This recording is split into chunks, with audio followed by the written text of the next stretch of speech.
마태복음 20장 17절부터 28절 말씀. 예수께서 예루살렘으로 올라가시면서 12제자를 따로 곁에 불러놓으시고 길에서 그들에게 말씀하셨습니다. 보라, 우리는 지금 예루살렘으로 올라가고 있다. 거기서 인자는 대제사장들과 율법 학자들에게 넘겨질 것이고 그들은 인자에게 사형 선고를 내릴 것이다. 그리고 그들이 인자를 이방 사람들에게 넘겨주면 그들은 인자를 조롱하고 채찍으로 때리고 십자가에 못 박을 것이다. 그러나 인자는 3일째 되는 날에 다시 살아날 것이다. 그때 세베대 아들들의 어머니가 자기 아들들과 함께 예수께 다가와 무릎을 꿇으며 간청했습니다. 예수께서 물으셨습니다. 무엇을 원하느냐? 그 여인이 대답했습니다. 주의 나라에서 제 두 아들 중 하나는 주의 오른편에, 다른 하나는 왼편에 앉게 해주십시오. 예수께서 그들에게 대답하셨습니다. 너희가 지금 무엇을 구하고 있는지 모르는구나.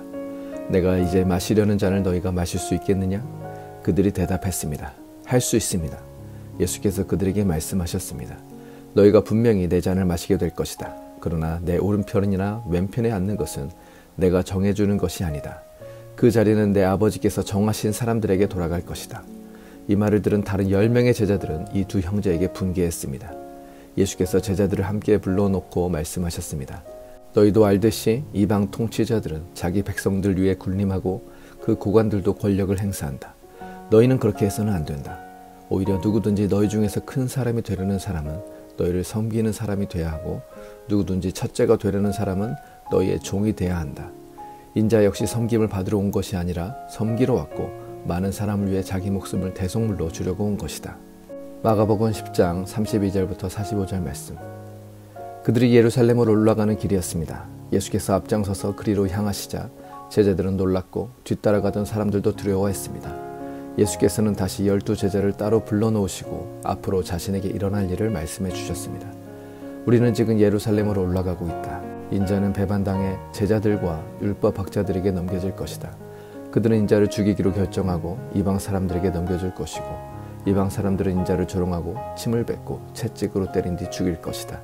그러나 3일 만에 그는 다시 살아날 것이다. 그러자 세베대의 두 아들 야고보와 요한이 예수께 다가와 말했습니다. 선생님, 저희의 소원을 들어주시기 원합니다. 예수께서 물으셨습니다. 내가 너희에게 무엇을 해주었으면 좋겠느냐? 그들이 대답했습니다. 주께서 영광의 자리에 앉으실 때 저희 중 하나는 오른편에 하나는 왼편에 앉게 해주십시오. 예수께서 그들에게 말씀하셨습니다. 너희가 지금 무엇을 구하는지 알고 있느냐? 내가 마시는 잔을 너희가 마시며 내가 받는 세례를 너희가 받을 수 있겠느냐? 그들이 대답했습니다. 할 수 있습니다. 예수께서 그들에게 말씀하셨습니다. 너희도 정말 내가 마시는 잔을 마시고 내가 받는 세례를 받을 것이다. 그렇지만 내 오른편이나 왼편에 앉는 것은 내가 정해주는 것이 아니다. 그 자리는 미리 정해놓은 사람들에게 돌아갈 것이다. 다른 10명은 이 말을 듣고 야고보와 요한에게 분개했습니다. 예수께서 그들을 함께 불러놓고 말씀하셨습니다. 너희도 알듯이 이방 사람의 통치자라는 사람들은 백성들 위에 군림하고 그 고관들도 권력을 행사한다. 그러나 너희는 그렇게 해서는 안 된다. 오히려 누구든지 너희 중에서 큰 사람이 되고 싶은 사람은 너희를 섬기는 자가 되어야 하고 누구든지 으뜸이 되려는 사람은 모든 사람의 종이 되어야 한다. 인자 역시 섬김을 받으러 온 것이 아니라 섬기러 왔고 많은 사람들을 구원하기 위해 치를 몸값으로 자기 생명을 내어주려고 온 것이다. 누가복음 18장 31절부터 34절 말씀. 예수께서는 12제자를 곁에 불러놓고 말씀하셨습니다. 보라, 우리는 예루살렘으로 올라간다. 예언자들이 인자에 대해 기록한 모든 것이 이루어질 것이다. 인자가 이방 사람들에게 넘겨져 조롱과 모욕과 침 뱉음을 당할 것이다. 그들은 채찍질한 후에 그를 죽일 것이다. 그러나 그는 3일째 되는 날 살아날 것이다. 그러나 제자들은 이 말씀을 조금도 깨닫지 못했습니다. 이 말씀의 뜻이 그들에게 숨겨져 있기에 제자들은 예수께서 하시는 말씀을 이해하지 못했습니다. 마태복음 20장 29절부터 34절 말씀. 그들이 여리고를 떠날 때 큰 무리가 예수를 따랐습니다. 눈먼 사람 2명이 길가에 앉아 있다가 예수께서 지나가신다는 말을 듣고 소리를 질렀습니다. 다윗의 자손이신 주님, 저희를 불쌍히 여겨 주십시오. 사람들이 그들을 꾸짖으며 조용히 하라고 했습니다. 하지만 그들은 더욱 큰 소리를 질렀습니다. 다윗의 자손이신 주님, 우리를 불쌍히 여겨 주십시오. 예수께서 걸음을 멈추시고 그들을 불러 물으셨습니다. 내가 너희에게 무엇을 해주기 원하느냐? 그들이 대답했습니다. 주님, 우리 눈을 뜨게 해주십시오. 예수께서 그들을 불쌍히 여기시고 그들의 눈에 손을 대셨습니다. 그러자 그들이 곧 다시 보게 됐습니다. 그리고 그들은 예수를 따랐습니다. 누가복음 18장 35절부터 43절 말씀. 예수께서 여리고에 가까이 이르셨을 때 길거리에 보지 못하는 한 사람이 앉아 구걸하고 있었습니다. 그는 많은 사람들이 지나가는 소리를 듣고 무슨 일인지 물었습니다. 사람들이 나사렛 예수가 지나가신다 하고 말해 주었습니다. 그러자 그가 크게 외쳤습니다. 다윗의 자손 예수여, 저를 불쌍히 여겨 주십시오. 앞서가던 사람들이 그를 꾸짖으며 조용히 하라고 했습니다. 그러자 더욱더 큰 소리로 다윗의 자손이여, 저를 불쌍히 여겨 주십시오 라고 외쳤습니다. 예수께서 가던 길을 멈추고 그 사람을 데려오라 하고 명령하셨습니다. 그가 가까이 다가오자 예수께서 물으셨습니다. 내가 내게 무엇을 해주길 원하느냐? 그가 대답했습니다. 주여, 다시 보고 싶습니다. 예수께서 그에게 말씀하셨습니다. 눈을 떠라. 내 믿음이 너를 구원했다. 그러자 그는 곧 보게 됐고 하나님께 영광을 돌리며 예수를 따라갔습니다. 이 광경을 본 사람들도 모두 하나님을 찬양했습니다. 누가복음 19장 1절부터 27절 말씀. 예수께서 여리고에 들어가 거리를 지나가고 계셨는데 여리고에는 삭개오라는 사람이 있었습니다. 그는 세리장이고 부자였습니다. 삭개오는 예수께서 어떤 분인지 보려고 했으나 많은 사람들 때문에 볼 수가 없었습니다. 그는 키가 작았기 때문입니다. 그는 예수를 잘 보기 위해 먼저 달려가 뽕나무 위로 올라갔습니다. 예수께서 그 길로 지나가실 것이기 때문이었습니다. 예수께서 그곳에 이르셨을 때 위를 올려다보며 삭개오에게 말씀하셨습니다. 삭개오야, 어서 내려오너라. 내가 오늘 내 집에서 묵어야겠다. 삭개오는 얼른 내려와 기뻐하면서 예수를 맞이했습니다. 그런데 사람들은 이 광경을 보고 모두 수군거렸습니다. 그가 죄인의 집에 묵으려고 들어갔다. 삭개오는 서서 주께 말했습니다. 주여, 보십시오. 제 소유물의 반을 떼어 가난한 사람들에게 주겠습니다. 누군가를 속여 얻은 것이 있다면 4배로 갚겠습니다. 예수께서 삭개오에게 말씀하셨습니다. 오늘 구원이 이 집에 이르렀다. 이 사람도 아브라함의 자손이다. 인자는 잃어버린 사람을 찾아 구원하러 왔다. 그들이 이 말씀을 듣고 있을 때 예수께서 연이어 비유를 들려주셨습니다. 예수께서 예루살렘에 가까이 이르셨고 또 사람들이 하나님 나라가 당장이라도 나타날 것이라고 생각했기 때문입니다. 예수께서 말씀하셨습니다. 어떤 귀족이 왕위를 받아오려고 먼 나라로 떠나게 됐다. 그래서 10명의 종을 불러 10문화를 주면서 말했다. 내가 돌아올 때까지 이 돈으로 장사를 하라. 그런데 백성들은 그를 미워하기에 사절을 뒤따라 보내며 우리는 이 사람이 왕이 되는 것을 원하지 않습니다 라고 전하게 했다. 그러나 그 귀족은 왕이 돼 집으로 돌아왔다. 그는 자기가 돈을 준 종들을 불러 그들이 얼마나 장사를 했는지 알아보았다. 첫 번째 종이 와서 말했다. 주인님, 주인님이 주신 1문화로 10문화를 벌었습니다. 그 주인이 대답했다. 잘했다, 내 착한 종아. 네가 작은 일에 충성했으니 10개의 마을을 다스리는 권세를 주겠다. 두 번째 종이 와서 말했다. 주인님, 주인님이 주신 1문화로 5문화를 벌었습니다. 그 주인이 대답했습니다. 내게는 5개의 마을을 다스리는 권세를 주겠다. 그러자 다른 종이 와서 말했다. 주인님, 주인님이 주신 1문화가 여기 있습니다. 제가 이것을 천에 싸서 잘 보관해 두었습니다.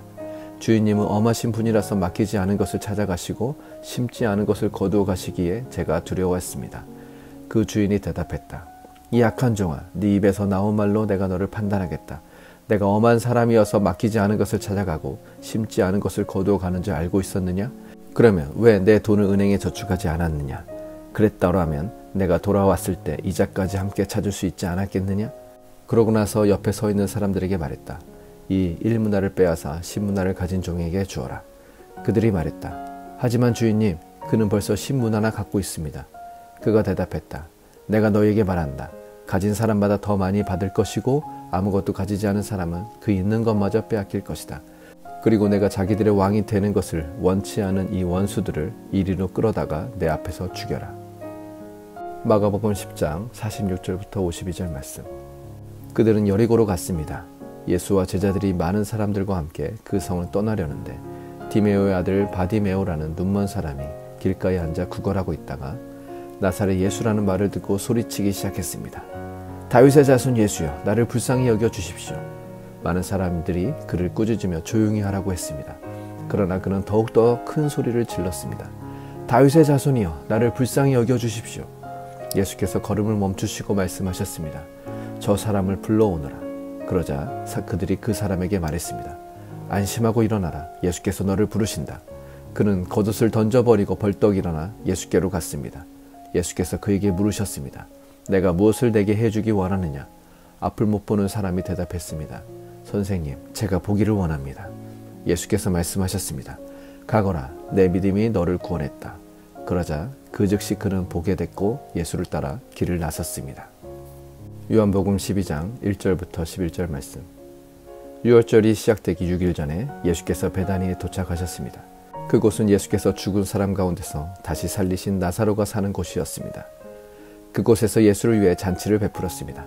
마르다는 음식을 달랐고 나사로는 예수와 함께 음식을 먹고 있는 사람들 가운데 함께 있었습니다. 그때 마리아가 매우 값비싼 향유인 순수한 나드 1리트라를 가져다가 예수의 발에 붓고 자기 머리털로 예수의 발을 닦아드렸습니다. 집안은 온통 향내로 가득했습니다. 그때 제자들 중 하나이며 나중에 예수를 배반할 가룟 유다가 말했습니다. 왜 이 향유를 300데나리온에 팔아 가난한 사람들에게 주지 않고 낭비하는가? 그가 이렇게 말한 것은 가난한 사람들을 생각해서가 아니었습니다. 그는 돈 주머니를 맡고 있으면서 거기에 있는 돈을 훔쳐가곤 했기 때문입니다. 예수께서 대답하셨습니다. 그대로 두어라. 이 여인은 내 장례날을 위해 간직해둔 향유를 쓴 것이다. 가난한 사람들은 항상 너희와 함께 있지만 나는 항상 너희와 함께 있는 것이 아니다. 유대 사람들의 큰 무리가 예수께서 베다니에 계시다는 것을 알고 몰려왔습니다. 이는 예수뿐 아니라 예수께서 죽은 사람 가운데서 살리신 나사로도 보기 위함이었습니다. 대제사장들은 나사로도 죽이려고 모의했습니다. 그것은 나사로 때문에 많은 유대 사람들이 떨어져 나가서 예수를 믿기 때문이었습니다.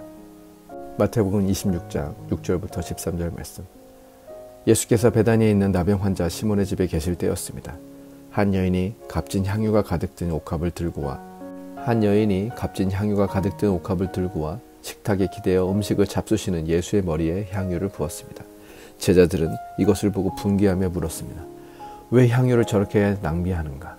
이 향유를 비싼 값에 팔아 그 돈으로 가난한 사람들을 도울 수 있었을 텐데. 이것을 아신 예수께서 말씀하셨습니다. 왜 이 여인을 괴롭히느냐? 이 여인은 내게 좋은 일을 했다. 가난한 사람들은 항상 너희와 함께 있겠지만 나는 항상 너희 곁에 있는 것이 아니다. 이 여인이 내 몸에 향유를 부은 것은 내 장례를 준비하기 위한 것이다. 내가 진실로 너희에게 말한다. 온 세상 어디든지 복음이 전파되는 곳마다 이 여인이 한 일도 전해져서 사람들이 이 여인을 기억하게 될 것이다. 마가복음 14장 3절부터 9절 말씀. 예수께서 베다니 마을에 나병 환자 시몬이라는 사람의 집에서 식탁에 기대 먹고 계시는데 한 여인이 값비싼 순수한 나두 향유가 든 옥합 하나를 가져왔습니다. 그리고 그 여인은 옥합을 깨트려 향유를 예수의 머리에 부었습니다. 거기에 있던 사람들이 화를 내며 서로 수군거렸습니다. 왜 향유를 저렇게 낭비하는가? 저것을 팔면 300데나리온은 좋게 될 텐데 그 돈을 가난한 사람들에게 주었으면 좋았을 것을. 그러면서 그들은 여인을 심하게 나무랐습니다. 예수께서 말씀하셨습니다. 가만두어라. 어찌 이 여인을 괴롭히느냐? 이 사람은 내게 좋은 일을 했다. 가난한 사람들이야 항상 너희 곁에 있으니 너희가 원하기만 하면 언제든지 도울 수 있지만 나는 너희 곁에 항상 있는 것이 아니다. 이 여인은 자기가 할 수 있는 일을 했다. 내 몸에 향유를 부어 내 장례를 미리 준비한 것이다. 내가 너희에게 진실로 말한다. 온 세상 어디든지 복음이 전파되는 곳마다 이 여인이 한 일도 전해져서 사람들이 이 여인을 기억하게 될 것이다. 누가복음 19장 28절부터 44절 말씀. 예수께서 이 말씀을 마치고 예루살렘을 향해 앞장서서 올라가셨습니다. 예수께서 올리브산 근처 벳바게와 베다니에 가까이 이르셨을 때 두 제자를 보내시며 말씀하셨습니다. 반대쪽 마을로 가거라. 그 마을에 들어서면 아직 아무도 탄 적이 없는 새끼 나귀 한 마리가 매여 있을 것이다. 그것을 풀어서 끌고 오라. 누가 왜 풀어 가느냐고 물으면 주께서 필요로 하신다고 하라. 보냄받은 사람들이 먼저 마을로 들어가 보니 과연 예수께서 말씀하신 대로 나귀가 있었습니다. 그들이 나귀를 풀고 있는데 나귀 주인들이 그들에게 물었습니다. 무슨 일로 새끼 나귀를 푸는 거요? 그들이 대답했습니다. 주께서 필요로 하십니다. 그들은 예수께로 나귀를 끌고 와서 자기들의 겉옷을 던져 나귀 등에 얹고 예수께서 타시도록 했습니다. 사람들은 예수께서 가시는 길 위에 자기들의 겉옷을 깔아드렸습니다. 예수께서 올리브산의 내리막길에 가까이 이르시자 온 무리의 제자들이 기뻐하며 자기들이 본 모든 기적에 대해 큰 소리로 하나님을 찬양하기 시작했습니다. 복되도다 주의 이름으로 오시는 왕이여. 하늘에는 평화, 지극히 높은 곳에서는 영광. 무리 중에 있던 몇몇 바리새파 사람들이 예수께 말했습니다. 선생님, 제자들을 꾸짖으십시오. 예수께서 대답하셨습니다. 내가 너희에게 말한다. 그들이 가만히 있으면 저 돌돌이라도 외칠 것이다. 예루살렘에 가까이 이르신 예수께서 그 마을을 보고 눈물을 흘리시며 말씀하셨습니다. 오늘 네가 평화에 이르게 하는 일들을 알았더라면 좋았을 텐데 그러나 네 눈에는 이것이 지금 가려져 있구나. 네 원수들이 네 주위에 토성을 쌓고 너를 에워싸고 사방에서 너를 포위하는 날이 올 것이다. 그들은 너를 짓밟고 너와 함께한 네 자식들도 짓밟을 것이다. 돌 위에 다른 돌 하나라도 남겨두지 않을 것이다. 이것은 하나님께서 너를 찾아오신 때를 네가 깨닫지 못했기 때문이다. 마가복음 11장 1절부터 11절 말씀. 그들이 예루살렘에 가까이 와서 올리브산 근처 벳바게와 베다니에 이르렀을 때 예수께서 제자 2명을 보내시며 말씀하셨습니다. 저기 보이는 마을로 들어가라. 그것에 들어가 보면 아직 아무도 탄 적이 없는 새끼 나귀 하나가 매어 있을 것이다. 그 나귀를 풀어서 이리로 끌고 와라. 만약 누가 왜 이러느냐고 물으면 주께서 필요하시니 쓰고 제자리에 갖다 놓겠다고 하라. 그들이 가서 보니 길거리 어느 문 앞에 새끼 나귀가 매어 있었습니다. 그들이 나귀를 풀고 있는데 거기 서 있던 사람들이 물었습니다. 뭘 하는 것이요? 왜 나귀를 풀고 있소? 그들이 예수께서 일러주신 대로 대답하자 그 사람들이 허락해 주었습니다. 그들이 나귀를 예수께 끌고 와서 자기들의 겉옷을 그 위에 얹어드리자 예수께서 나귀를 타셨습니다. 많은 사람들이 길 위에 겉옷을 깔아드렸고 또 어떤 사람들은 들에서 나뭇가지를 꺾고 와 길에 깔기도 했습니다. 앞서가는 사람들과 뒤따라가는 사람들이 외쳤습니다. 호산나 복이 있으리로다. 주의 이름으로 오시는 분이여. 복이 있도다. 다가오는 우리 조상 다윗의 나라여.